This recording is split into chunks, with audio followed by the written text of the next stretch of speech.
Pogruok ne onyiedhore e kind anyuola mag chuo ariyo e kar kano ringre ma Coast General Mombasa, kuma chuogo duto ne oramo ni gin kod ratiro mar iko nyathi miyo mane gidak godo kaka dichuo gi dhako e thuolo mopogore. Ma en bang' nyathino mikoni jahigni 11 ne oyudi ka ringre ne oliero e tol e ot mane gidake e gwenge mag Magungu e Changamwe, Mombasa juma achiel mosekalo. Joja oko gi ler mathoth kowuok Mombasa.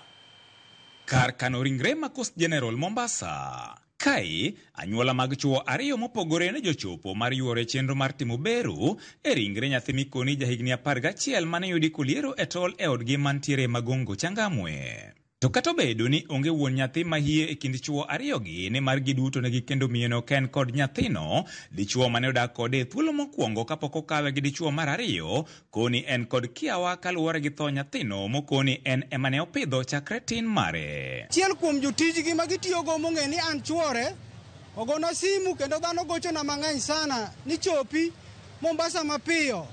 Nyathini oyud kotho e ot, to min gi oloro dhot kiful kendo nie tich. To en gima nowacho ni en onyalo dere gi nyithindo. To chopo kama koro nyithindo gi bende koro odere go.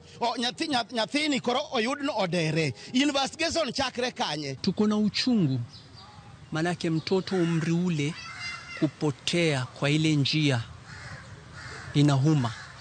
Inatuuma sisi wazazi. Anyuola mar dichuo mokwongo koni ne gichich bang' obila geng'onegi donjo kuma ne itime bero mar ringre nyathino mar yango gima dine kel tho mare, ka anyuola dichuo masani koni odak gi miyono to ne oyienegi. Ma gikoni timore kata bang' laktache kar kano ringre no tamore timo bero e thuolo mokwongo bang' yango ni onge wuon nyathi mahie kind chuo ariyogo, kendo dwaro ni doho ema chiw ler ma ka kamano to tim DNA mar yango wuon nyathi mahie. Gidhi mbele gi postmortem to an ogeng'na mondo kik afweny gima dhi mbele e iye kanyo. Wawinjo ni wadonjo kod wan timo postmortem kawuono kwa biro ok dwam onj polise kama kudwan wanyon kanyo. If they claim there is no transparency, you can consult Changamwe na mupate kuwasikiza kuwa is there hizi grievances zao ni haki kweli. Dichuo makoni osedak gi miyono e thuolo mar higni 10 oramo ni en kod ratiro mar iko nyathino kaluwore gi thuolo malach ma gisedak godo,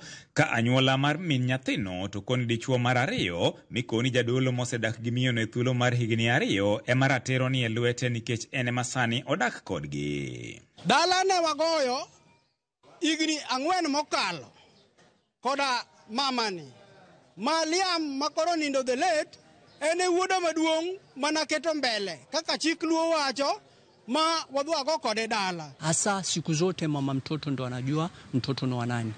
Sawa. But yule ni mtoto ambaye amezaliwa nikimuona.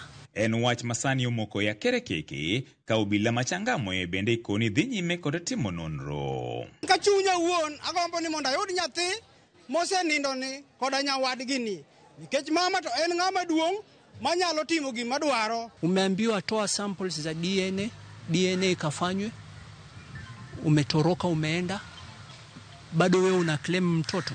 Unaweza kuclaim mtoto mwenye si wako.